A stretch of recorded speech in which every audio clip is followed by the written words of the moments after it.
وَأَمَّا الَّذِينَ سُعِدُوا فَفِي الْجَنَّةِ خَالِدِينَ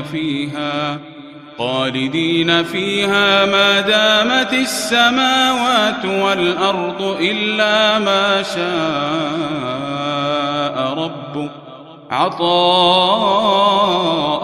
غَيْرَ مَجْذُوذٍ.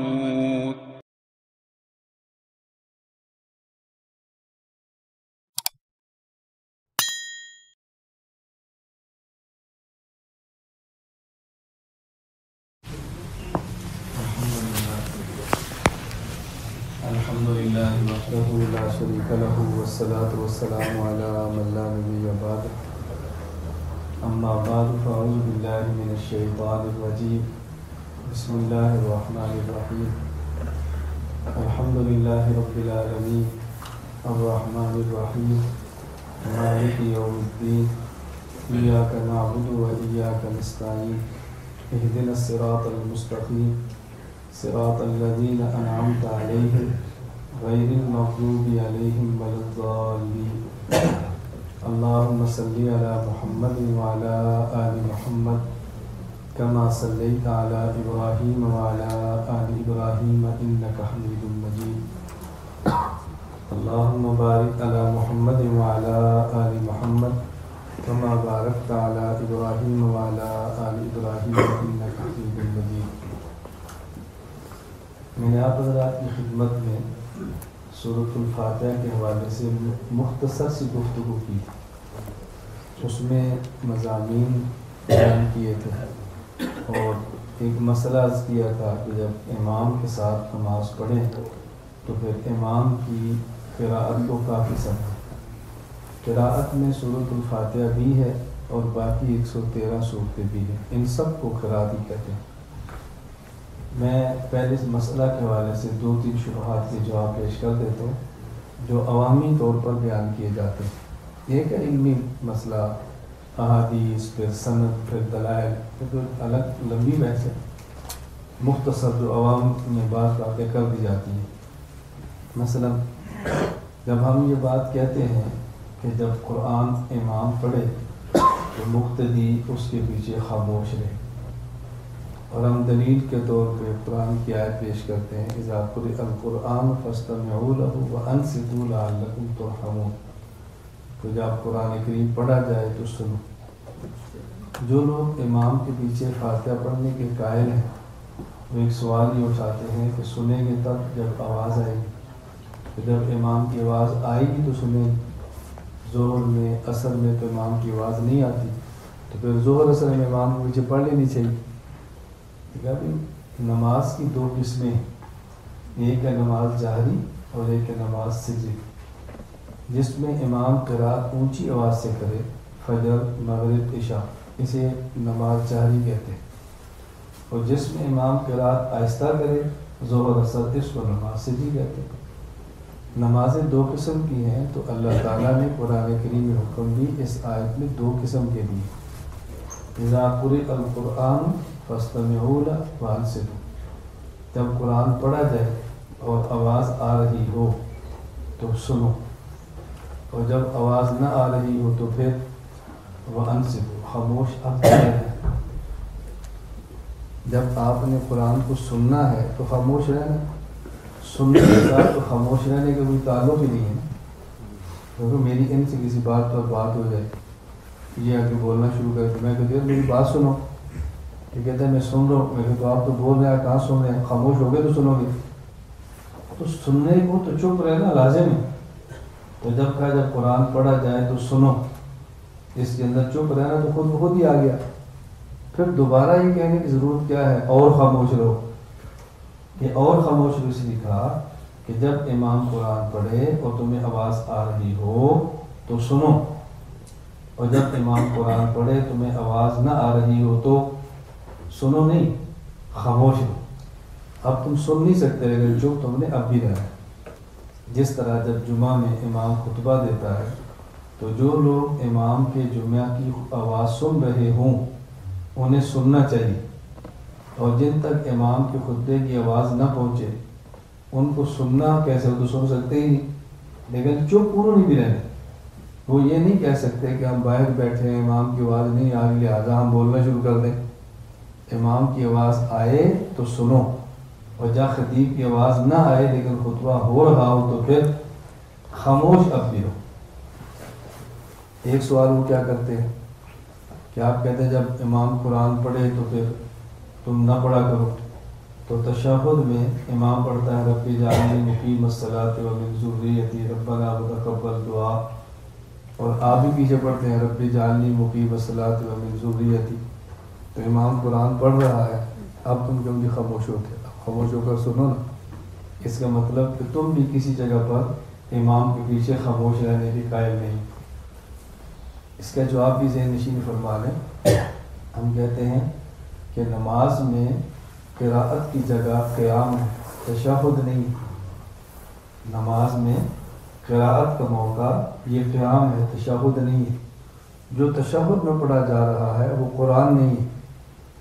رب اجعلنی پڑھا جا رہا ہے لیکن باوجود اس کے کہ یہ قرآن میں ہے، لیکن تشہد میں جب رب اجعلنی پڑھتے ہیں تو قرآن سمجھ کے نہیں پڑھتے بلکہ دعا سمجھ کے پڑھتے۔ ایک ہی لفظ ہے، جب آپ اس کو قرآن سمجھ کر پڑھیں گے تو حکم اور ہوگا، اور اسی لفظ کو قرآن سمجھ کر نہیں پڑھیں گے تو حکم اور ہوگا۔ اب دیکھیں ہم کہتے ہیں فرعون، تو کوئی نیکی نہیں ہے، اور جب یہی قرآن میں پڑھیں گے فرعون، اب نیکیاں شروع ہو جائیں گی، ان فرعون۔ اب جب ہم نے کہا فرعون تو 50 نیکیاں مل گئی قرآن سمجھ کے، اور جب قرآن سمجھ کر نہیں پڑھا تو کوئی بھی گناہ، کوئی نیکی نہیں۔ تو رب اجعلنی ہم پڑھتے ہیں لیکن اس وقت قرآن والی دعا پڑھتے ہیں لیکن قرآن سمجھ کے نہیں پڑھتے۔ اب اس پر تفصیل ہے، میں اور مثالیں دیتا چلا جاؤں کہ جب اس کو قرآن سمجھ کے پڑھے حکم ہو رہا ہے، قرآن سمجھ کے نہ پڑھے حکم ہو رہا ہے، تو ایک لمبی بات چلتی ہے۔ نماز جنازہ میں ہم فاتحہ نہیں پڑھتے۔ بعض لوگ کہتے ہیں جسے بخاری میں روایت ہے، کہتے عباس نے پڑھی اور فرمایا لتعلموا انہا سنت، تم کیسے کہتے ہو کہ نہیں؟ تو اس پر میں علمی جواب نہیں دے رہا۔ انہوں نے سنت ان کا، تم تو فرض کہہ رہے، تمہاری دلیل تو پھر بھی نہیں بنتی۔ وہ کہتے فاتحہ فرض ہے، وہ تو کہہ رہے سنت، تمہاری دلیل کیسے بنی؟ یہ ایک الگ بحث۔ میں صرف یہ سمجھانا چاہ رہا ہوں کہ نماز جنازہ میں اگر کچھ سورۃ الفاتحہ پڑھے اور قرآن سمجھ کر نہ پڑھے، دعا سمجھ کر پڑھے، پھر حکم اور ہوتا ہے۔ تو رب اجعلنی ہم جب تشہد میں پڑھتے ہیں تو قرآن سمجھ کر نہیں پڑھتے بلکہ قرآن والی دعا پڑھتے ہیں، اس لیے کوئی اشکال نہیں۔ پھر ایک ان کا سوال ہوتا ہے، ہم یہ کہتے ہیں کہ جب فجر کی نماز ہو رہی ہو، مقتدی آئے تو اس کو چاہیے کہ سنتیں پڑھے۔ اگر اس کو یہ اندازہ ہو کہ میں تشہد میں سلام سے پہلے امام کے ساتھ نماز میں شریک ہو جاؤں گا تو سنتیں پڑھ کے شریک، اور وہ لوگ کہتے نہیں، نماز پڑھ لے اور نماز پڑھنے کے فوراً بعد سورج نکلنے سے پہلے ہی سنتیں پڑھو۔ حالانکہ سورج نکلنے سے پہلے نہیں، سنتیں سورج نکلنے کے بعد ہے۔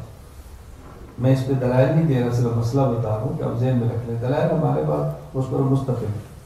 آپ چاہیں تو میری کتاب ہے نماز اہل سنت والجماعت، یہ اردو میں بھی ہے، پشتو میں بھی ہے، فارسی میں بھی ہے، انگلش میں بھی ہے، آپ کی گجراتی میں بھی ہے، یہ گجراتی میں بھی اس کا ترجمہ ہوگی۔ آپ ahnamedia.com پہ جائیں گے تو آپ کو کتاب مل جائے گی، بلکہ آپ دارالفتہ آن لائن دارالعلوم دیوبند کو دیکھیں گے تو آپ کو بہت تعجب ہوگا کہ اسی مسئلے پر، امام کے پیچھے فاتحہ پڑھنے والے مسئلے پر ایک شخص سوال کرتا ہے کہ امام کے پیچھے فاتحہ پڑھنی چاہیے کہ نہیں، تو دارالعلوم دیوبند کے دارالفتہ سے جواب آتا ہے کہ اس کے لیے آپ مولانا محمد الیاس گمن کی کتاب نماز اہل الجماعت کا مطالعہ کریں، ان کے اس کتاب پہ کتنا اعتماد ہوگا۔ آپ دارالفتہ کھولیں گے تو آپ کو یہ اس میں چیزیں نظر آئیں۔ میں کتاب کا حوالہ دے رہا ہوں کہ آپ اس میں دلائل ہم نے جمع کی، پوری نماز پہ اول تا آخر آپ کو دلائل اس میں وصول ہوں۔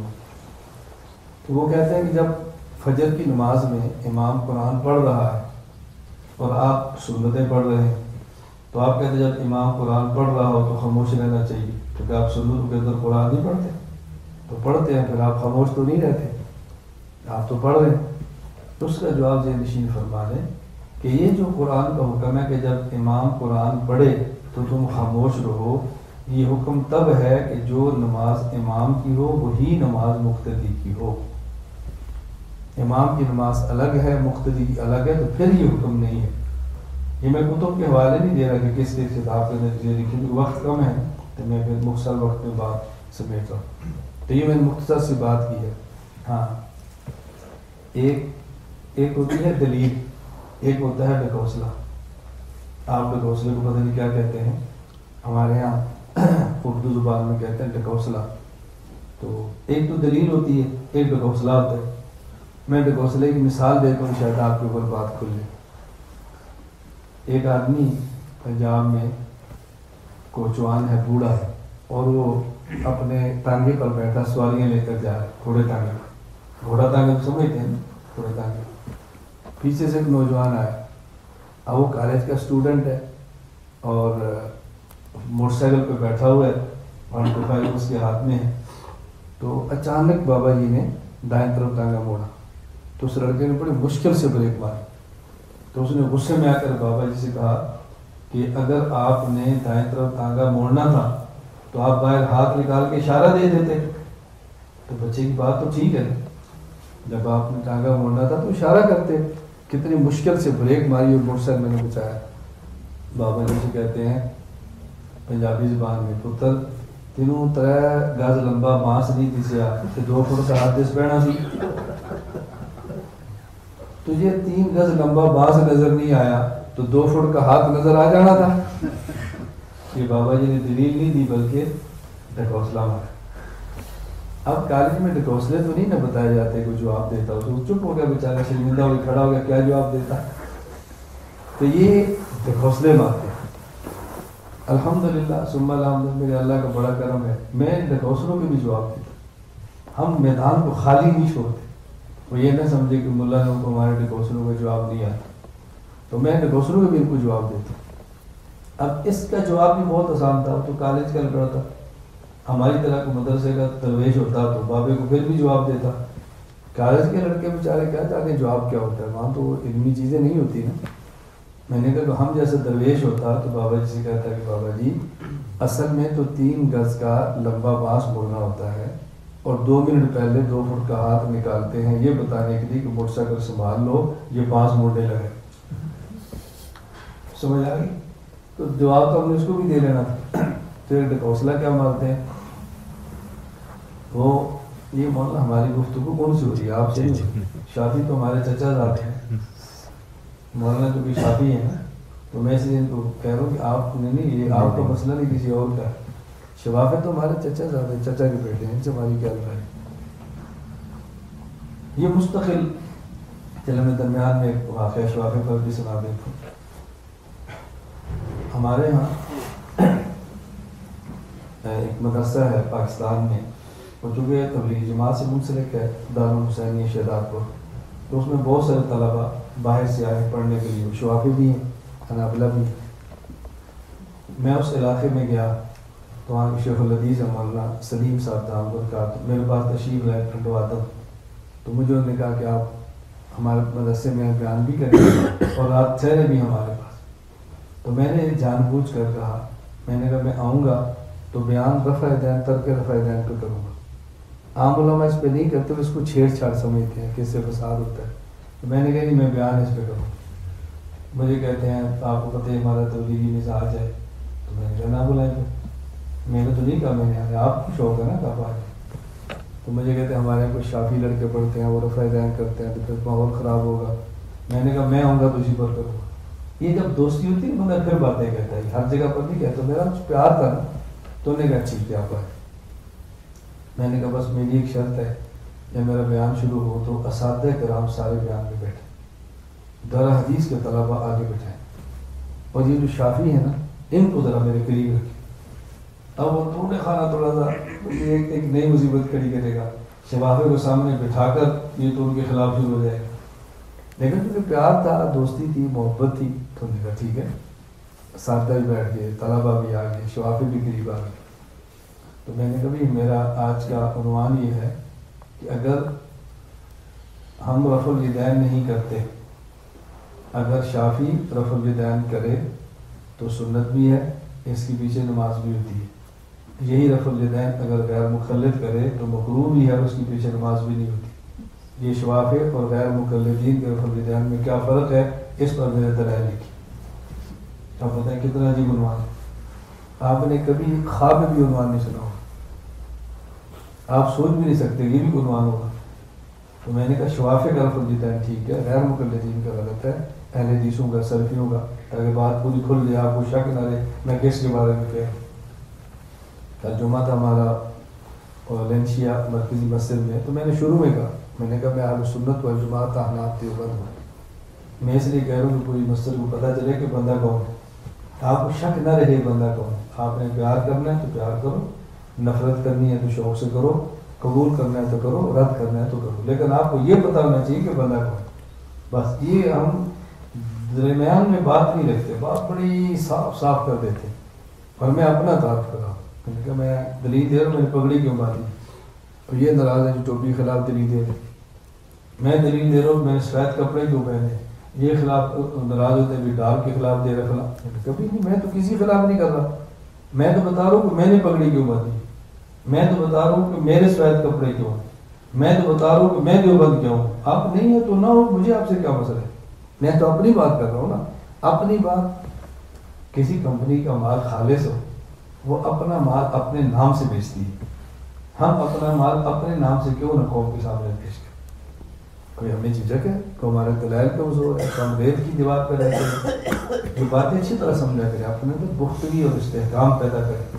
ہمارے پاس جبل احد سے مضبوط دلائل ہے, ہم کمزور نہیں ہے کہ ریت کی دیوار پر ریت نکلی اور گر گئے. اللہ تعالیٰ ہمیں قوت اور دلیل کی طاقت کے ساتھ بات کرنے کی توفیق عطا فرمائے. تو خیر وہ ایک حوصلہ کیا تھا, انہوں نے کہا جی دیکھو حنفی کہتے ہیں امام کے پیچھے فاتحہ نہ پڑھو, اور اندازہ کر عوام کو کیسے خراب کرتے. کہا جی مسجد میں جماعت ہو رہی ہے, حنفی کھڑا ہوا ہے, چپ. اللہ تعالیٰ پوچھتے ہیں, سمجھانے کے لیے کہا, اللہ تعالیٰ پوچھتے ہیں بھائی کیوں آیا ہے, اللہ جی مانگنے کے لیے آیا.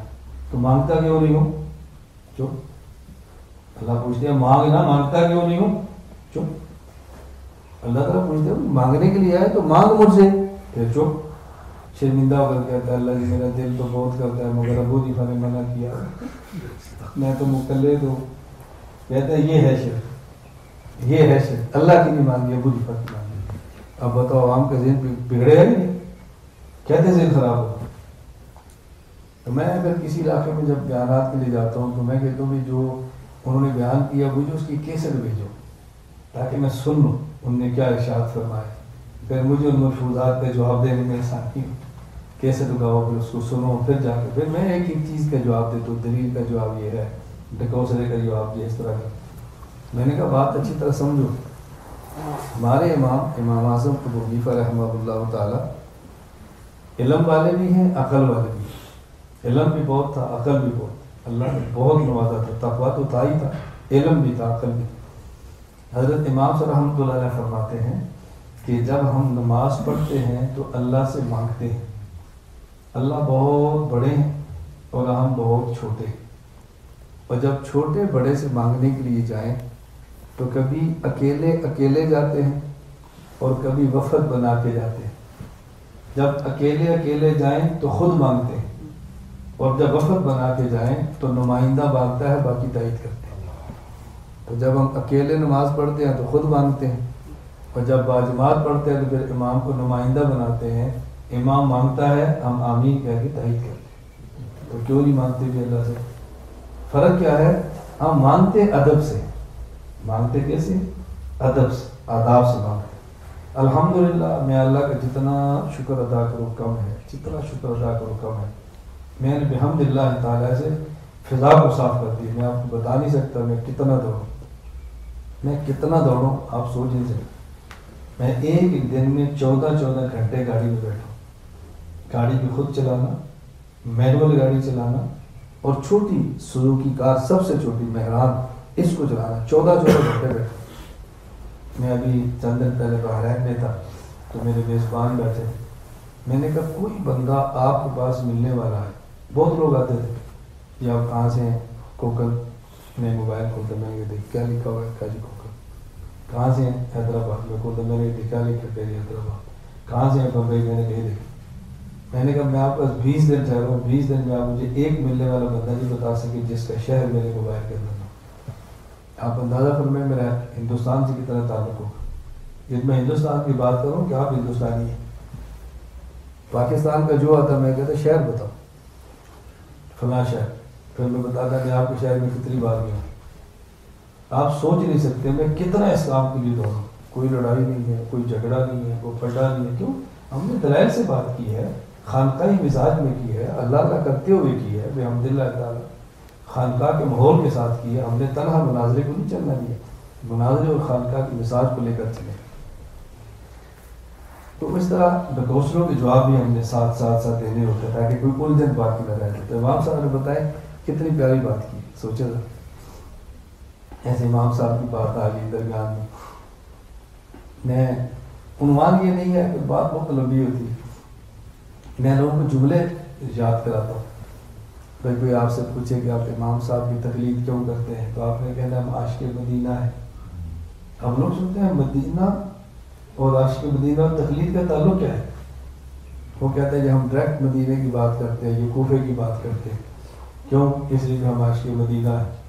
اب تو کتنا عجیب سا عنوان ہے. میں صرف ایک بتا دیتا ہوں، بات ہے بہت زیادہ. میں نے کہا وہ کہتے ہیں ڈائریکٹ مدینہ، ہم کہتے ہیں وایا کوفہ. کیوں؟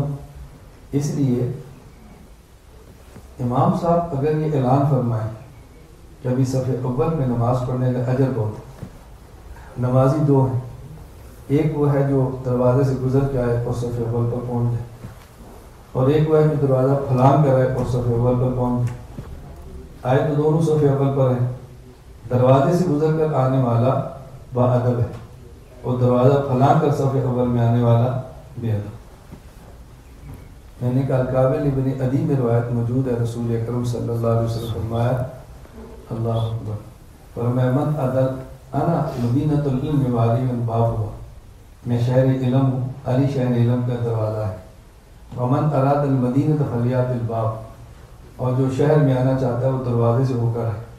میں نے کہا حضور تو مدینہ منورہ رہتے تھے، علی کوفہ میں رہتے تھے، تو جو آیا کوفہ جائے وہ دروازے سے گزر کے شہر میں جاتا ہے. تو کوفہ کراس کر کے جاؤ تو بے ادب ہے، کوفہ سے گزر کے جاؤ تو با ادب. اب پھر یہ کوفہ شہر میں یہ دروازہ ہے، اس پر پھر ہمارے الگ دلائل. الحمدللہ میں پھر اس پہ دلائل لیتا ہوں. یہ کوفہ دروازہ کیسے ہے؟ امام بخاری کا کہتے ہیں، فلاں کا کہتے ہیں. اب یہ تو مجلس علمی نہیں ہے، یہ تو جب بخاری اور یہ جلسے ہوتے ہیں اس پر پھر اپنی گفتگو دلائل کے ساتھ چلاتے ہیں. تو میں عرض کر رہا تھا کہ سورۃ الفاتحہ ایک تو میں نے مسئلہ عرض کیا اور مضامین چل رہے تھے. سورۃ الفاتحہ کے مسئلے پر میں نے تھوڑی سی بات کی ہے، صرف اشارے آپ کی خدمت میں پیش کیے ہیں آپ کا یہ ذہن بنانے کے لیے کہ ہمارے پاس دلائل کتنے ہیں، کہ دل چھوٹا نہ کیا کرے، دل چھوٹا نہ کیا کرے. الحمدللہ رب العالمین. اب اس کے مضامین شروع ہوتے ہیں. سبحان اللہ، تمام تعریفیں اس اللہ کے لیے ہیں جو عالمین کا رب ہے. عالمین عالم کی جمع ہے. عالم جہان کو کہتے ہیں اور جہان چار ہے. نمبر 1 عالم ارواح، نمبر 2 عالم دنیا، نمبر 3 عالم برزخ، نمبر 4 عالم آخرت. یہ 4 عالم. عالم ارواح یہ انتظار کی جگہ ہے، ویٹنگ روم ہے. ایک روح آ رہی ہے، دوسری آ رہی ہے، اپنی اپنی باری پر بیٹھے ہیں، میری باری پھر اس کی باری پھر اس کی باری. عالم ارواح انتظار کی جگہ ہے. عالم دنیا یہ کام کی جگہ ہے. عالم برزخ یہ آرام کی جگہ ہے، اور عالم آخرت یہ انعام کی جگہ ہے. 4 لفظ یاد کرنا کیا مشکل ہے. کل بیان میں میرا مسجد میں تو ہوتا ہے جی 30 منٹ بیان ہے. میں نے کہا 30 منٹ ہی ہوگا، 30 منٹ پورے میں نے آخر دعویٰ پڑھ دیا. تو میں نے کہا آخر میں پھر 1 منٹ میں خلاصہ یاد رکھنے میں فقط جتنا ہے، لیکن بیان تو یاد کرنا ہے. تو عالم کتنے ہیں؟ 4. نمبر 1 عالم ارواح، نمبر 2 عالم دنیا، نمبر 3 عالم برزخ، نمبر 4 عالم آخرت. عالم ارواح انتظار کی جگہ، عالم دنیا کام کی جگہ، عالم آخرت عالم برزخ آرام کی جگہ، اور عالم آخرت انعام کی جگہ. بس اب آپ اس کو پھیلائیں اور پھر سمجھیں. دنیا انعام کی جگہ نہیں ہے، کام کی جگہ ہے، مشقت کی جگہ ہے، تکلیف کی جگہ ہے، کرنے کی جگہ ہے، کمانے کی جگہ ہے، یہ کھانے کی جگہ نہیں ہے۔ یہاں تو جتنا مل گیا بس ٹھیک ہے، یہ سونے کی جگہ نہیں ہے، یہاں تو سونا ہے جاگنے کے لیے۔ میں ابھی آپ کے پاس آیا ہوں تو 10 منٹ سو کر آیا، اب رات کتنی دیر ہو جاتی ہے سوتے، صبح پھر اٹھتے ہیں تو بہت جلدی اٹھنا پڑتا ہے، ورنہ تہجد تو سب کچھ رہ جاتا ہے۔ تو میں دن کو سویا ہوں میرا خیال ہے 7:30 بجے، پھر اٹھا 8:30 بجے، پھر اس کے بعد کام تھے تو بھی زور کے بعد سونے کا ارادہ تھا، تو پھر عبدالرحمان صاحب نے کہا کہ وہاں جانا ہے، اور ویسے بھی مولانا ابراہیم سے فرمایا تھا ہماری خواہش ہے تو باہر آؤ، تو میں نے کہا چلے سونا چلے وہاں جانا ہے۔ تو میں کام کر کے جب فارغ ہوا نماز کے لیے تو 12:55 ہو گئے۔ 12:55 کے بعد استنجا کیا اور قیلولہ کیا اور 1:10 پہ اٹھا ہوں اور نماز پڑھ کے آپ کے پاس آیا۔ کتنی دیر سوئے؟ 10 منٹ۔ اتنا سونا ہے کہ جس سے اگلا کام ہے، اب آگے جانا ہے، وہ دارالعلوم آزاد مفتی صحیح صاحب ہم سر کو بھی بیان ہے، پھر آپ کو بھی وقت مل گیا تو مجھے پھر کہیں 10 منٹ سو لو، نہ ملا تو میں نے افطاری کی بات کہنا مجھے اجازت ہے میں تھوڑی دیر سوتا ہوں، اپنی تراویح پڑھ کے آپ ساتھ بیان میں شریک ہو جاؤں گا۔ مسافر کی تو گنجائش ہوتی ہے اپنی، میں الحمدللہ میرے اللہ کو بہت کرم ہے، ہماری تراویح 20 چلتی ہے، پارا بھی پورا چلتا ہے۔ تو چند دن پہلے میں نے اپنا قرآن ختم کر دیا تھا، موبائل تراویح ہماری پہ چلتی رہتی ہے۔ تو میں صرف یہ کہہ رہا تھا کہ اب یہ سمجھانے کی جگہ ہے، دنیا کام کی جگہ ہے، مشقت کی جگہ ہے، یہاں سوتے ہیں جاگنے کے لیے، جو یہاں کھاتے ہیں راحت کے لیے نہیں، یہاں کھاتے ہیں کام کے لیے، بس یہ مقصد ہے۔ تو یہ 4 عالم، میں ان میں سے تھوڑی سی بات بس ایک عالم برزخ پہ کر کے اجازت چاہوں گا، کیونکہ عالم برزخ سے ہمارے نظریات کا بہت تعلق اور اس کا شکوک و شبہات ہوتا ہے۔ پہلی بات یہ سمجھیں کہ برزخ کا معنی کیا ہے، برزخ کہتے کسے، برزخ کا معنی سمجھ آ گیا تو ثواب و عذاب قبر پر ہونے والے اشکالات صاف ہو جائیں۔ یہ معنی سمجھنا ہے تو الجھے رہیں۔ برزخ ٹھیک ہے نا، موت کے بعد بندے کو ثواب بھی برزخ میں ہے اور عذاب بھی برزخ میں۔ اب ہم یہاں زمین کے اوپر اگر کوئی شخص مر جائے اور اس کی لاش زمین کے اوپر پڑی ہے تو اسے کیا کہیں گے، برزخ بھی ہے، وہ بھی برزخ میں، ہم بھی برزخ میں۔ اب ہمارا نظریہ کو اگر کافر ہے تو عذاب ہو رہا ہے لیکن ہمیں پتہ نہیں چل رہا، کیوں نہیں چل رہا وجہ؟ تو یہ ایک بڑی مطلب دلچسپ بحث ہے، صرف یہ نہیں کہ خشک بحث ہے۔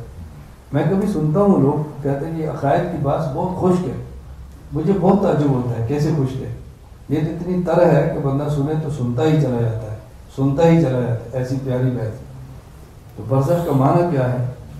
برزخ کہتے ہیں سجین سے لے کر علیین کا مقام اور موت سے لے کر حشر تک کا زمان، اس کے مجموعے کا نام برزخ ہے۔ لفظ یاد رکھنا، سمجھا میں دوں گا۔ سجین سے علیین تک کا مقام اور موت سے لے کر حشر تک کا زمان، یہ 2 چیزیں جمع ہوں تو اس کو برزخ کہتے ہیں۔ سجین یہ 7 زمینوں سے نیچے جگہ کا نام، علیین 7 آسمان سے اوپر جگہ کا نام۔ تو سجین سے لے کر علیین کے درمیان یہ جگہ ہو، اور وقت کون سا ہو؟ موت سے لے کر حشر تک۔ ابھی دیکھو ہم اسی زمین پر ہیں اور اگر کوئی بندہ مر جائے تو اسی زمین پر ہے، مکان ایک ہے لیکن زمان ایک نہیں ہے، چونکہ اس پر موت آ گئی ہے، ہمارے اوپر موت نہیں ہے، تو اس کا برزخ ہے، ہمارا برزخ نہیں ہے۔ تو برزخ کے لیے 2 چیزیں ضروری ہیں، سجین سے لے کر علیین تک کا مکان ہو اور موت سے لے کر حشر تک کا زمان۔ تو ہم برزخ میں نہیں ہیں، وہ برزخ میں ہے۔ اب برزخ کا معنی سمجھ آئے گا تو لوگ بھی کسی مٹی پر ہے، برزخ کیسے ہوا، یہ تو اسی قبر کے اندر برزخ میں کیسے ہوا؟ برزخ کا معنی سمجھ لیں، سجین سے لے کر علیین تک کا مکان ہو اور موت سے لے کر حشر تک کا زمان، یہ 2 چیزیں ملے تو اس کو برزخ کہتے ہیں۔ برزخ کا معنی ہوتا ہے پردہ، اور دنیا میں پردہ آگے ہوتا ہے، دنیا میں پردہ آگے ہوتا ہے۔ مسند احمد کی روایت ہے، امی عائشہ رضی اللہ تعالیٰ عنہ فرماتی ہے کہ جب کوئی شخص دنیا میں کسی کو پہچانتا تھا اور وہ اس کی قبر پر جائے اور جا کر سلام کہے تو قبر والا اس کو پہچان لیتا ہے۔ مسند احمد میں امی عائشہ رضی اللہ عنہ کی روایت ہے، تو لوگ کہتے ہیں کیسے پہچان لیتے ہیں، ہمیں تو نظر نہیں آ رہا، ہمیں تو نظر نہیں آ رہا۔ امی عائشہ رضی اللہ تعالیٰ عنہ کے بارے میں مشکات میں روایت موجود ہے. حضرت امی عائشہ فرماتی ہیں جب رسول اللہ صلی اللہ علیہ وسلم دفن ہو گئے تو میں جاتی تھی. حضرت ابوبکر دفن ہو گئے میں پھر بھی جاتی تھی. ایک میرے والد تھے، ایک میرے شوہر تھے. فلما دفن عمر معہم، جب حضرت عمر دفن ہو گئے فرماتی اللہ کی قسم میں نہیں جاتی تھی، میں اس وقت جاتی جب میرے اوپر پردہ ہوتا. اللہ مشدودۃ علیہ ثیاب حیاء من عمر، میں عمر سے حیا کر. لوگ اشکال کیا کہتے ہیں عائشہ کو نظر نہیں آ رہا، عمر کو نظر کیسے آ گیا؟ ہم قبر پہ جاتے ہیں، روزہ مطہر ہے، ہمارا عقیدہ کیا ہے؟ ہم سلام دیں تو رسول اللہ صلی اللہ علیہ وسلم سنتے ہیں اور جواب بھی دیتے ہیں. تو لوگ کہتے ہیں ہم سلام کرتے ہیں وہ سنتے ہیں، تو جب وہ جواب دیتے پھر ہم کیوں نہیں سنتے؟ اس کا مطلب کہ نہیں جواب دیتے. تو میں یہ 3-4 چیز بتاؤں، اتنے اشکالات اس میں پیش کیے جا رہے ہیں جس پر بندہ کام جاتا ہے جواب کیا دے. تو پھر ہم بات دوسری شروع کرتے ہیں کہ ہمارے اکابر کا عقیدہ ہے، ہمارے بڑوں کا عقیدہ ہے کہ ان کے پاس علم نہیں تھا، تیرے پاس زیادہ علم ہے. یہ تو کوئی دلیل نہیں ہے. اس کے اشکال کا جواب دو، اس کی دلیل کا جواب دو. وہ کہتے ہیں میں تمہارے اکابر کو بھی گمراہ کہتا ہوں، میں تو ان کو بھی یہی کہتا ہوں جو تمہیں کہتا ہوں، پھر آپ کیا جواب دیں گے؟ تو جواب بہت ضروری ہے. پہلے سمجھ برزخ کا معنی پردہ، توجہ رکھنا. اور دنیا میں پردہ آگے ہوتا ہے. آپ والدہ کو لیں، باہر کسی کام کے لیے جائیں تو جب والدہ پردہ کرے گی پیچھے لٹکائے گی یا آگے لٹکائے گی؟ چہرے کے آگے ہوگا نا. اور موت کے بعد کا پردہ وَمِن وَرَائِهِمْ بَرْزَخٌ، ان کے پیچھے پردہ. تو پہلی بات دنیا اور اس عالم کے پردے میں فرق پڑ گیا. عالم دنیا میں پردہ آگے ہوتا ہے اور عالم برزخ میں پردہ پیچھے. ایک بات سمجھ آ رہی؟ دوسری بات سمجھ، پردے کا ضابطہ کیا ہے؟ ہم اپنی والدہ کے ساتھ بازار جاتے ہیں، عالیہ کو لے کر جاتے ہیں، بیٹی کو لے کر جاتے ہیں، ڈاکٹر کے پاس جاتے ہیں، کسی کام کے لیے جاتے ہیں. اب اگر عورت نے پردہ کیا ہوا ہے تو عورت کا چہرہ باہر والے کو نظر نہیں آتا. کیوں؟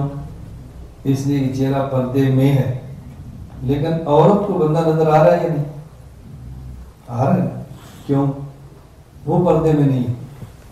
تو پردے کا ضابطہ کیا ہے کہ جو پردے میں ہے اس کا پتہ نہ چلے، اور جو پردے میں ہے وہ باہر والے کو دیکھ لے تو یہ پردے کے خلاف نہیں ہے. عورت نے پردہ کیا ہو اور ہمیں اس کا چہرہ نظر ہے تو ہم کہیں گے یہ پردہ، منہ تو نظر آ رہا ہے، یہ کون سا پردہ ہے؟ لیکن عورت کو اندر سے باہر والا بندہ نظر آ جائے تو کوئی بھی نہیں کہتا بھی یہ پردہ نہیں، اس کو تو بندہ نظر آ رہا ہے. تو پردے کا اصول یہ ہے کہ جو پردے میں ہے اگر وہ نظر آئے تو پردے کے خلاف ہے، لیکن جو پردے میں ہے وہ اس کو دیکھ لے جو پردے میں نہیں تو یہ پردے کے خلاف نہیں. اب بات سمجھ آ رہی؟ جی. اب اگر ہم کسی قبر پہ جائیں اور ہم اس کو دیکھ لیں، اس کے حالات کو دیکھ لیں، اس کے حالات کو دیکھ لیں تو اس کے حالات پردے میں ہوئے نہیں ہوئے. اور اگر وہ ہمارے حالات کو دیکھ لے تو پردے کے خلاف نہیں ہے نا.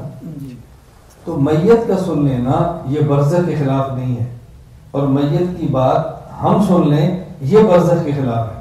وہ چونکہ برزخ میں ہے اس لیے ہماری بات وہ سن لیتا ہے، اس کی بات ہم نہیں سنتے. الحمدللہ رب العالمین. میں ہی برزخ پہ بات کروں تو یہ حال میں برزخ. جب تک یہ بات سمجھ نہیں آئے گی تب تک مسئلہ کیسے حل ہوگا؟ میں نے عرض کیا نا یہ بہت دلچسپ مضمون ہے. میں چھوڑوں گا نا تو آپ کا جی جائے گا تھوڑا سا اور یار یہ بھی. میں بس اب بیانات میں جاتے بعد اشکال چھوڑتا ہوں، جواب نہیں دیتا. جواب دے میں نے کہا نہیں تمہارا 1 گھنٹہ تو پورا ہو، نہیں جواب دے میں نے کہا نہیں 1 گھنٹہ پورا ہو. ارے اس کا جواب دے دیتے، میں نے کہا نہیں گھنٹہ پورا، آپ کیوں دوں جواب؟ اب لوگ لڑ رہے ہوتے ہیں جواب دے. میں کہتا ہوں میں تو سوال بتا دی، جواب اگلی دفعہ دے، تم جواب تلاش کرو جب نہ ملے. پھر میں کبھی کہتا ہوں جب میں جواب دوں گا آپ کو قیمت ہی سمجھ نہیں آئے. سوال میں نے کر دیا، تم جواب تم دنیا میں تلاش کرو، تلاش کر کر کے جب تھک جاؤ پھر مجھے فون کرنا مولانا صاحب جواب چاہیے. میں آپ کا فون سنوں گا بھی اور جواب بھی دوں گا. پوری دنیا میں ایک شخص بھی ایسا ثابت آپ نہیں کر سکتے جو مجھے میسج کرے اور اس کو جواب نہ. دیکھو چھوٹی سی بات ہے، پوری دنیا میں غریب امیر چھوٹا بڑا کالا گورا فیکٹری کا مالک یا فیکٹری کا مزدور، دنیا میں کوئی شخص ایسا نہیں ہوتا یومیہ مجھے 4 سے 5 گھنٹے واٹس ایپ سروس کے لگتے ہیں، میں جواب دیتا ہوں، کوئی ایسا جو اور اتنے جوابات کبھی آپ ایک وقت میرے ساتھ گزاریں تو آپ کو یقین نہیں آئے گا جواب کیسے دیتے، بندہ تنگ آ جاتا ہے نا. ہم کہتے ہیں جب ذمہ داری لی ہے تو جب تک اللہ نے صاف دیے کام کرو، جب نہیں ہوگے تو بس کر دیں گے.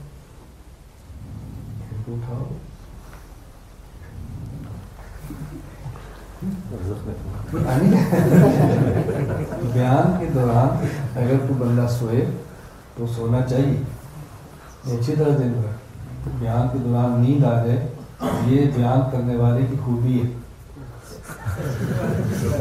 میں مذاق نہیں کر رہا.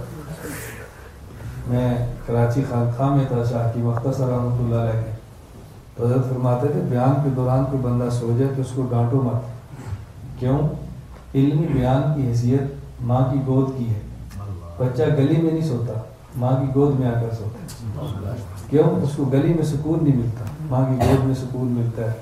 تو ماں کی گود میں آئے تو ماں ڈانٹتی نہیں، ماں سمجھتی ہے میری گود میں سکون ہے، گلی میں سکون نہیں. تو میرے بیان میں سوئے تو میں خوش ہوتا، اس کا مطلب کہ میرا بیان مزیدار ہے تبھی تو سوئے.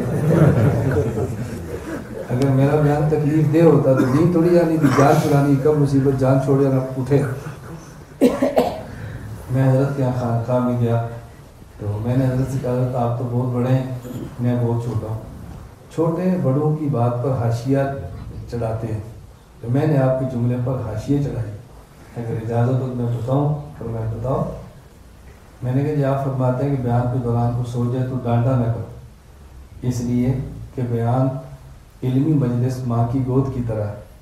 بچہ گلی میں کھیلتا نہیں سوتا، ماں کی گود میں آ کر سوتا ہے. تو میں نے اس پر حاشیہ چڑھایا ہے کہ ہمارے ہاں دیہات میں بچے کھیلتے رہتے ہیں اور گھر میں آ کر ماں کی گود میں سوتے ہیں تو ماں ڈانٹتی تو نہیں ہے، ماں ایک جملہ کہتی ہے پتر دودھ پی لا پھر سو جا. بیٹا دودھ پی لو پھر سو جا، بیٹا دودھ پی لو پھر سو جا. میں نے پنجابی میں کہہ رہا تھا، ہمارے کہتے ہیں ماں کہتی پتر دودھ پی لا پھر سو جا. تو میں ڈانٹتا ہوں، میں اٹھاتا ہوں تھوڑا سا دودھ پی لو پھر سو جا. الحمدللہ ہمارے بیان میں تو لوگ اٹھتے ہیں، لیکن میں اٹھانے کے لیے ترکیب اختیار کرتا ہوں. پھر اگلی بات میں کہتا ہوں کہ دیکھیں علم کو دودھ کہتے ہیں. اگر کوئی خواب میں دیکھے کہ دودھ پیا، تعبیر کیا ہے؟ علم. یا علم کے لیے ہے رب زدنی علم، یا دودھ کے لیے ہے زدنا منہ. دودھ اور علم میں بڑی مناسبت ہے. میں پھر اپنے بیانات میں کہتا ہوں کہ ہمارا دودھ بہت خالص ہے. ہاں دودھ مریض دیکھ کر پلاتے ہیں، کسی کو ٹھنڈا کسی کو گرم. میرا خیال آپ بات سمجھ آ رہی ہے. کبھی مریض ایسا ہوتا ہے کہ اس کو ٹھنڈا دودھ دیتے ہیں، تو کبھی ایسا ہے کہ اس کو تھوڑا سا گرم کر کے دینا پڑتا ہے، ورنہ اس کو سکون نہیں آتا. تو جیسے بیانات کے اندر آئے ہوتے ہیں ہمیں پتا ہوتا ہے کیسے کیسے آئے. تو میں نے کہا کہ مریض دیکھ کر دودھ دیتے ہیں، کسی کو ٹھنڈا کسی کو گرم. اور میں ایک جملہ پہ بیانات بھی کہا کرتا ہوں کہ ہمارا دودھ بہت خالص ہے. توجہ رکھنا، کیا مطلب؟ ہمارا علم خالص ہے، مسائل خالص ہے، ملاوٹ والے نہیں. اور جس شخص نے کبھی بھی خالص دودھ نہ پیا، اچانک پہلی بار خالص دودھ پیا تو اس کے پیٹ میں گڑ گڑ گڑ ہوتی ہے. تو میں نے کہا جس بندے نے کبھی خالص مسئلہ نہ سنا ہو، پہلی بار سنے، اس کی زبان میں بڑبڑ ہوتی ہے. تو میں نے کہا میرے بیان کے بعد بڑبڑ ہو تو آپ سمجھنا بھی مریض ہے، اس بیچارے نے پہلی بار خالص دودھ پیا. اور مریض شفقت کا مستحق ہوتا ہے، اس کے لیے دعائیں کرتے ہیں. میں نے کہا جس طرح اس کو مسلسل دودھ پلاؤ اس کا پیٹ ٹھیک ہوگا، اس کو مسلسل خالص 2-4 سیڑھیاں دکھاؤ، بیان سناؤ، انشاءاللہ اس کی بڑی ٹھیک ہو جائے گی. پہلی بار سنے گا تو کچھ ٹینشن تو ہوتی ہے، یہ ہم نے کیا سنا، یہ ہم نے کیا سنا، یہ کیا سنا. لیکن تھوڑی دیر چلتی رہے گی تو انشاءاللہ بات ٹھیک ہو جائے گی. الحمدللہ رب العالمین. تو جہاں 4 میں نے حضرت سے پوچھا تھا میں پونا گھنٹہ، ہمارا پونا گھنٹہ ہونے والے 5 منٹ باقی ہے. میں سیدھے اپنی بات کو سمیٹ رہا ہوں. میری عادت ہے کہ جتنا وقت ہے میں اتنی ہی بات کرتا ہوں، میں اس سے زیادہ نہیں چاہتا. اللہ نے توفیق دی تو پھر آئیں گے، پھر آئیں گے، پھر آئیں گے انشاءاللہ. اللہ نے مقدر میں ملاقاتیں رکھی تو بار بار ہوں گی انشاءاللہ. جی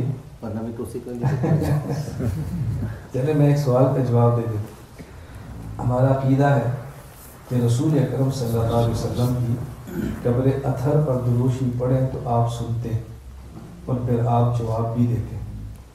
جو لوگ اس کے قائل نہیں ان کی دلیل بہت عجیب ہے. دلائل تو بہت ہے. ایک دلیل کیا ہے کہ رسول اکرم صلی اللہ علیہ وسلم مدینہ منورہ حضرت سعد رضی اللہ عنہ کے گھر تشریف لے گئے اور آپ نے فرمایا السلام علیکم. حضرت سعد نے آہستہ سے کہا وعلیکم السلام. حضور نے سنا نہیں. آپ نے پھر فرمایا السلام علیکم. حضرت سعد نے پھر آہستہ کہا. آپ نے پھر تیسری بار کہا السلام علیکم. تو حضرت سعد نے وعلیکم السلام کر گھر سے باہر آ. تو آپ نے فرمایا تم نے میرا سلام نہیں سنا؟ کہا جی سنا ہے. تو جواب کیوں نہیں دیتے؟ کہ جواب میں آہستہ دیتا تھا کیونکہ سلام دعا ہوتا ہے تو میں چاہتا تھا آپ کی دعائیں زیادہ لیں. اب دلیل سننا کتنی سخت دلیل ہے. انہوں نے کہا حضرت سعد وعلیکم السلام کہہ رہے ہیں اور حضور نہیں سن رہے. کان بھی ہے، چہرہ بھی ہے، سانس بھی چل رہا ہے، زندہ بھی ہے، ایک درمیان میں دیوار ہے. اور موت کے بعد تو روح بھی نکل گئی ہے. موت کے بعد برزخ کا پردہ بھی ہے. موت کے بعد وہ جو سامنے قبر نظر آ رہی ہے وہ پردہ بھی ہے. پھر موت کے بعد اس کے نیچے اصل قبر ہے وہ بھی ہے. تو یہاں روح بھی موجود ہے. ایک پردہ آواز نہیں سنائی جا رہی اور موت کے بعد ایک برزخ کے علاوہ 3 ظاہری پردے بھی ہیں. تو وہاں کیسے سن لیں گے؟ کس طرح لوگ تیاری کرتے ہیں ہمارے عقائد پر حملہ کرتے ہیں. کس طرح تیاری ہوتی ہے. کہتے ہیں عقیدہ عقل کے بھی خلاف. ہم نے کہ بات سمجھو. روح اور جسم کا تعلق 3 طرح کا ہے. روح کا جسم سے تعلق ایک ایسا ہے جس کا نام ہے تعلق تصرف، ایک ہے تعلق تدبیر، ایک ہے تعلق حیات. یہ میں لفظ عربی بولوں تو آپ نے عربی لفظوں سے ہی پریشان ہونا ہے. جب لفظ بولوں گا تو اس کو سمجھانا بھی تو میرے ذمہ ہے نا. ایک ہے تعلق تصرف. روح اور جسم کا ایک تعلق ہے جس تعلق سے جسم اپنی مرضی سے کھاتا ہے، اپنی مرضی سے پیتا ہے، اپنی مرضی سے چلتا ہے، اپنی مرضی سے ہوتا ہے، اپنی مرضی کام. اسے کہتے ہیں تعلق تصرف. اب دیکھیں میرے روح کا میرے جسم سے تعلق ہے نا. میں بول رہا ہوں، میرا جی چاہ تو چپ ہو گیا، جی چاہ تو ہاتھ ہلا دیے، جی چاہ تو نیچے کر دیے. یہ تصرف ہے. ایک تعلق سے آدمی تصرف کرتا ہے. اور روح اور جسم کا دوسرا تعلق ہے، اسے کہتے ہیں تعلق تدبیر. تعلق تدبیر کا معنی کہ بغیر اختیار کے جسم کچھ کام کرتا رہتا ہے. مثلا ہم نہ چاہیں تو خون تب بھی گردش کر رہے، ہم کریں نہ کریں کھانا ہضم ہو رہا ہے، ہم کریں نہ کریں سانس آ رہا ہے. جب آدمی سویا تو اختیار تو نہیں ہوتا نا، سانس آ رہا ہوتا ہے. یہ تعلق تدبیر ہے. کچھ کام خود بخود ہوتے. ایک تعلق حیات کہ جس سے صرف اور صرف انسان زندہ ہوتا ہے. تو روح کے جسم سے تعلق 3 قسم کے ہیں. نمبر 1 تعلق تصرف، نمبر 2 تعلق تدبیر، نمبر 3 تعلق حیات. جب آدمی زندہ ہے اور جاگتا ہے، اب اس روح اور جسم کا تعلق قوی ہے اور وزن بہت زیادہ ہے تو رفتار روح کی کم ہو جاتی ہے. اور جب ایک تعلق ختم ہوتا ہے تو روح کی رفتار بڑھ جاتی ہے. جب 2 تعلق ختم ہوتا ہے روح کی رفتار اور بڑھ جاتی ہے. آپ بات سنو بیٹا، آپ بھی بچے کے ساتھ کھیلتے ہیں، اس کو کھیلنے تو آپ تو نہ کھیلو. بچہ وہ تو کھیلتا اچھا لگتا ہے، آپ تو نہ کھیلو. آپ مجھے دیکھو، آپ خانقاہ میں بیٹھے نا، خانقاہ میں تو بہت زبردست ڈانٹ ہوتی ہے. میں تو پیار سے کہہ رہا ہوں، یہ تو حضرت کی شفقت ہے. یہ میں پیر صاحب بیٹھا ہوتا آپ پھر دیکھتے. تو میری باضابطہ خانقاہ چلتی ہے. میرا چونکہ علمی رنگ غالب ہے نا، تو کسی کو معصوم جو خانقاہ کا پیر بھی ہے. میں ہر وقت دیکھیں کہ مجھے خانقاہ ٹوپی میری جیب کے اندر ہوتی ہے ہر وقت. میں اسی کو استعمال کرتا ہوں. پگڑی تو مجھے محبت ہے، ہر وقت اس کو پہنتا ہوں. اگر خانقاہ ٹوپی ہر وقت جیب میں رکھتا ہوں. مجھے الحمدللہ حضرت تھانوی رحمہ اللہ کے سلسلے سے شہید حکیم اختر صاحب سے اجازت، المدنی کے سلسلے سے دیوبند میں ایک نبین قاری طیب صاحب، ان کے واسطے سے مولانا ہزاری صاحب سے اجازت، حاشیہ زکریا کے سلسلے سے گجر مولانا عبدالحفیظ مکی صاحب سے اجازت، نقش بندی میں پیر ذوالفقار صاحب سے مجھے اجازت، قادریہ سے سید امین شاہ صاحب سے مجھے اجازت، رائے پوری سلسلے سے مجھے وہ بھی اجازت ہے، مولانا ابوالحسن علی میاں ندوی کے سلسلے سے مولانا یونس پالپوری صاحب سے اجازت. اب اندازہ کریں کتنی اجازتیں ہیں.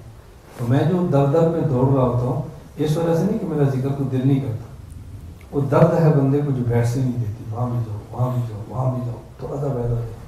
یعنی کہ میرا بھی جی چاہتا تھا میں زور کے پاس ہو جاتا, حضرت کا حکم اور ہماری اپنی خواہش, ہم نے کہا چلے تھوڑی سی بات کریں. تو میں یہ سمجھاتا ہوں بیٹے بات سنو, بات یہ بچہ تو میرے جانے کے بعد بھی آپ کو کھیلنے کے لیے مل جائے گا, میں آپ کو نہیں ملوں, پر میرے بیان کی قیمت تب آئے گی جب آپ تھوڑے سے بڑے ہو, پھر آپ سمجھو گے وہ بیان تھا وہ ہو جاتا تو بہت اچھا. چلے خیر میں تو یہ سمجھا رہا ہوں, تو آپ چاہیں میں نے تب بھی سمجھاتے رہنا, نہ چاہو میں تب بھی سمجھاتے رہنا, اپنے بیان کو ضائع نہیں کرنا چاہیے. تو میں عرض کر رہا تھا تعلق روح اور جسم کا تعلق کتنی قسمیں, تعلق تصرف, تعلق تدبیر اور تعلق حیات. ایک تعلق کم ہو تو روح کی رفتار بڑھتی ہے. مثلا دیکھیں ابھی یہ جاگ رہے ہیں, میں ان سے پوچھتا ہوں بات سمجھ آ رہی ہے, اچھا آ رہی ہے یا نہیں آ رہی, اور کچھ نہیں کہیں. اب اگر یہ سوئے ہوئے ہوں تو پوچھو سمجھ آ رہی ہے, یہ میرے سامنے نہیں, بعد میں کہیں گے یار میں نا مدینہ منورہ گیا تھا, روزے پر کھڑا تھا, مولانا صاحب نے اٹھا دیا. اب کوئی کہہ رہے ہیں کہ جھوٹ بولتے ہیں, کیوں؟ اب اگر مجھے کہ میں تو روزے پر گیا تھا, آپ سب کو کہ نہیں یار یہ غلط بیان سکھاتا. کیوں؟ جب انسان جاگ رہا ہوتا ہے تو روح جسم کے 3 تعلق ہے, روح پر وزن بہت ہے, اس کی پرواز کم ہوتی ہے. جب سوئے تعلق تصرف ختم ہو گیا نا تو روح کی پرواز کتنی بڑی ہے, آنکھ بند ہوئی تو روح تو آخری پہنچ گئی, آنکھ کھلی تو روح واپس آ گئی, تو کتنی رفتار بڑی ہے. صرف ایک روح پر تصرف کا بوجھ کم ہوا ہے تو روح کی رفتار دیکھیں, اور جب اس کے ساتھ تدبیر کا تعلق بھی ختم ہو جائے گا پھر روح کی رفتار کیا ہو. ایک بات سمجھ آ رہی. دوسری بات سمجھیں, دنیا میں اور برزخ میں فرق کیا ہے. عالم دنیا میں حالات جسم پر آتے ہیں اور جسم کے واسطہ سے روح پر آتے ہیں. اس علماء کی زبان میں کہتے ہیں کہ عالم دنیا میں احوال اصالتاً آتے ہیں جسم پر اور طبعاً آتے ہیں روح پر. ابھی دیکھو آپ کا کان سن رہا ہے اور مزہ کان کو آ رہا ہے یا روح کو آ رہا ہے؟ جی آ رہا ہے نہیں آ رہا, یہ تو آپ نے فیصلہ کرنا, میں سمجھاؤں گا.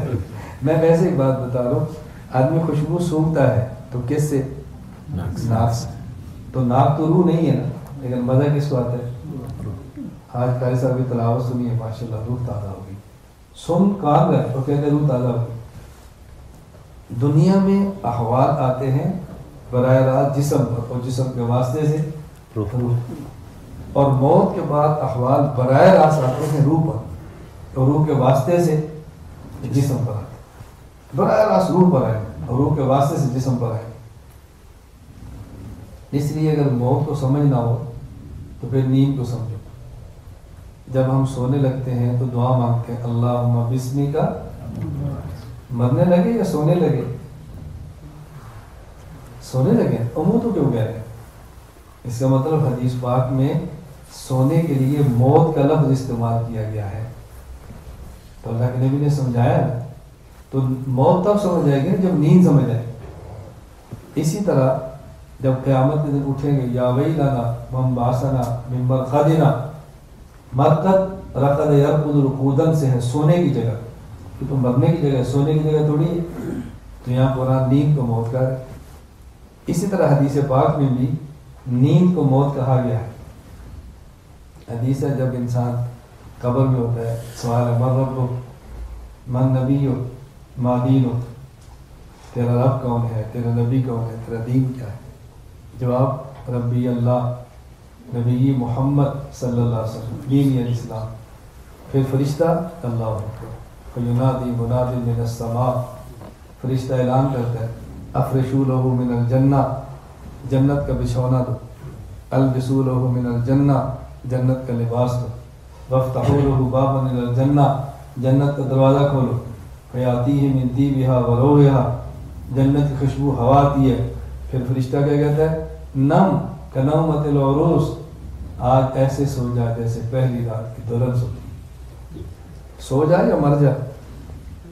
کہتے سو جا. کیسے؟ جیسے پہلی رات کی دلہن سوتی.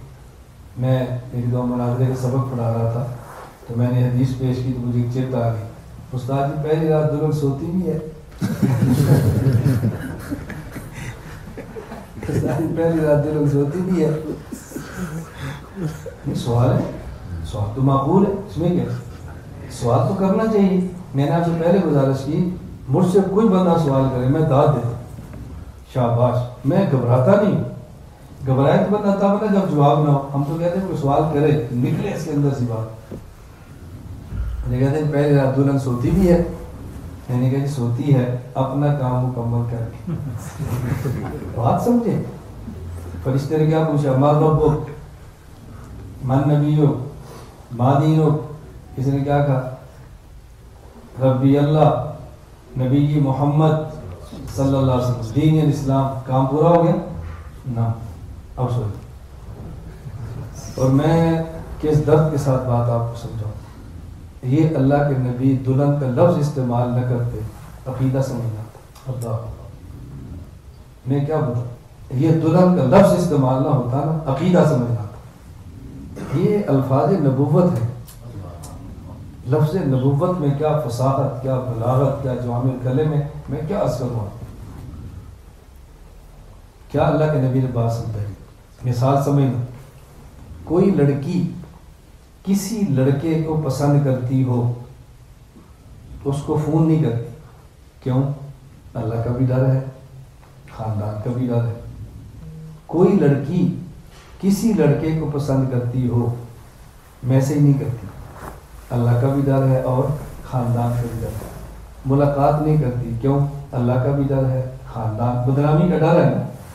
لیکن وہی لڑکی اسی لڑکے کے پاس اگر کلمہ نکاح کے ساتھ آ جائے تو نہ باپ کا ڈر ہے، نہ ماں کا ڈر ہے، نہ خاندان کا ڈر ہے، نہ قبیلے کا ڈر ہے، نہ بدنامی کا ڈر ہے.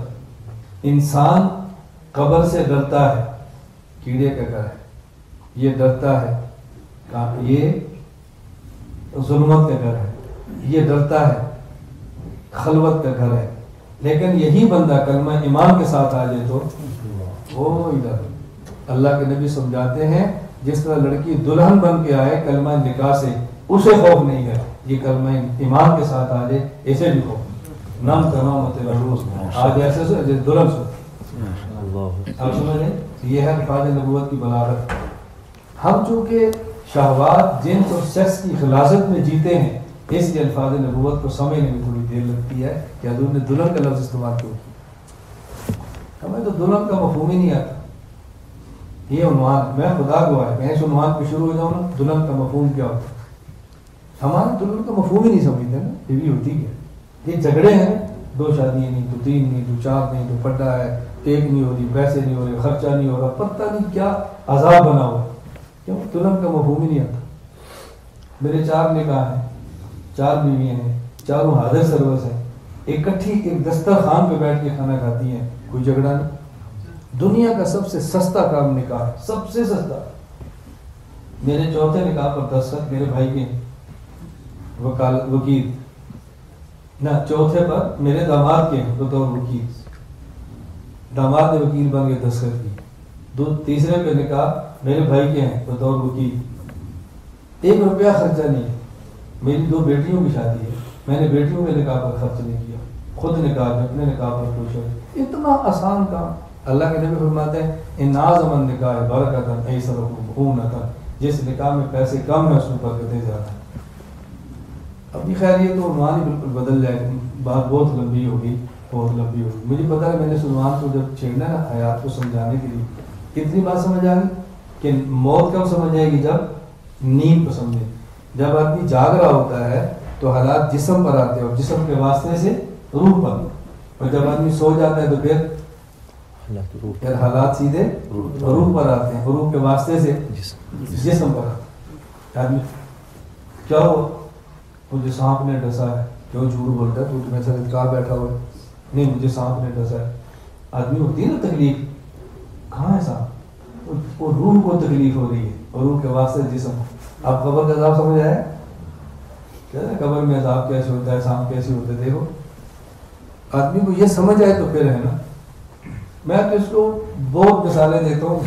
پھر آپ نے کہا ہم طواف میں بیٹھے ہیں، مولانا صاحب نے کیا مثالیں شروع کر دی. آدمی یہاں سویا صبح اٹھ کے وہ غسل خانے پر کھڑا ہوا ہے، کیوں جی اب اس کو بتاتے بھی شرم آ رہی، بھائی تو اکیلا تھا، نہیں میں آپ کیا بتاؤں، آپ یہ کیوں نہ آ رہے؟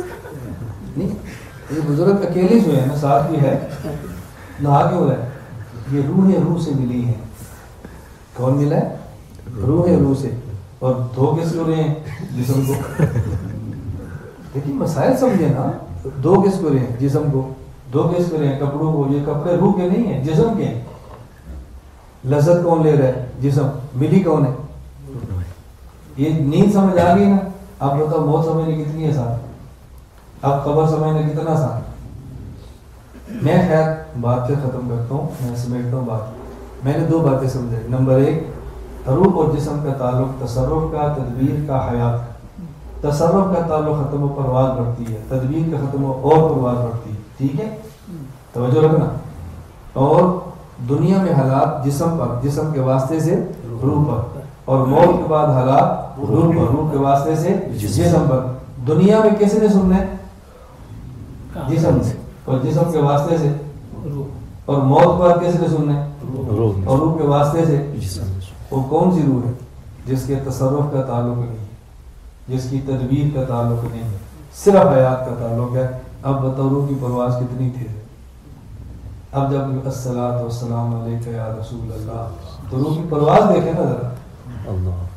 وہ جو آپ مدینہ منورہ کی مثال دے رہے تھے، وعلیکم السلام کا جو آپ نے دیا، وہ روح نے نہیں سننا تھا، وہ جسم نے سننا تھا. جسم کی اپنی لمٹ ہے، روح کی اپنی لمٹ ہے. سمجھ آ رہی بات؟ وہ تو تعلق تصرف بھی ختم ہو گیا، پرواز بھی ختم ہو گیا. او روح کی پرواز بڑھ گئی ہے. اب کیا اشکال ہے؟ اب روح کیسے نہ سمجھ آ رہی؟ خیر میں بات سمیٹتا ہوں. الحمدللہ رب العالمین. عالم کتنے ہیں؟ ایک عالم ارواح، ایک عالم دنیا، ایک عالم برزخ، ایک عالم آخرت. عالم ارواح انتظار کی جگہ ہے، عالم دنیا کام کی جگہ ہے، عالم برزخ آرام کی جگہ ہے، عالم آخرت انعام کی جگہ ہے. اللہ ہم سب کو قبول فرمائے. میں نے آپ کو 15 منٹ اور کہہ دیے. والصلاة والسلام على رسوله وعلى آله وصحبه أجمعين. اللهم إنا نسألك رضاك والجنة ونعوذ بك من سخطك والنار. اللهم إنا نسألك رضاك ونعوذ بك من سخطك والنار. اللهم إنا نسألك رضاك والجنة ونعوذ بك من سخطك والنار. وصلى الله تعالى على رسوله خير خلقه محمد وعلى آله وصحبه أجمعين.